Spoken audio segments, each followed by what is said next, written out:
You're almost asleep. Your whole body twitches. Your heart jumps.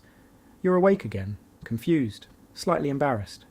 That just happened, and you have no idea why. It has a name, a hypnic jerk, and it's not a glitch.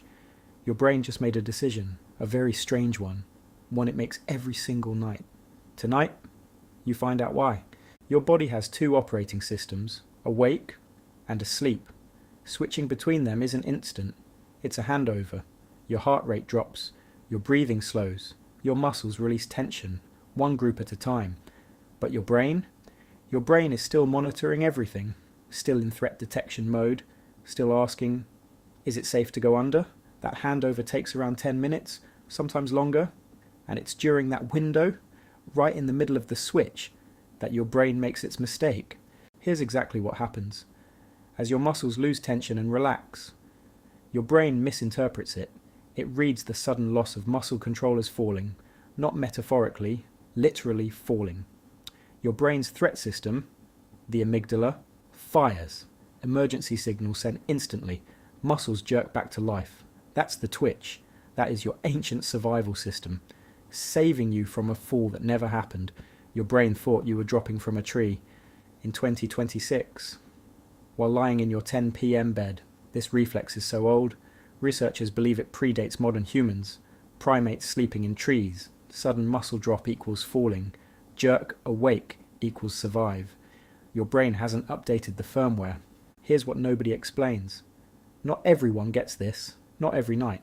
Hypnic jerks get dramatically worse when you're sleep-deprived, overtired, anxious, or caffeinated after 2 p.m. Here's the mechanism. Cortisol is still elevated in your system. Your brain's threat detection threshold is lower. The amygdala is primed. So when the muscle handover happens at sleep onset, the misfire triggers faster, more intensely, multiple jerks in a row. The nights you twitch most violently are the nights you needed to sleep most. Your stress system is literally too wound up to let you go under smoothly. Here's a number that surprises most people. 70% of all humans experience hypnic jerks regularly. Not occasionally, regularly. It is one of the most common neurological events on Earth. More common than snoring, more common than sleepwalking, far more common than any sleep disorder. And yet almost nobody talks about it. Almost nobody knows what it actually is. Some people experience it multiple times per night. Some barely notice. The difference? Stress, caffeine, sleep debt, and, surprisingly, sudden position changes just before sleep.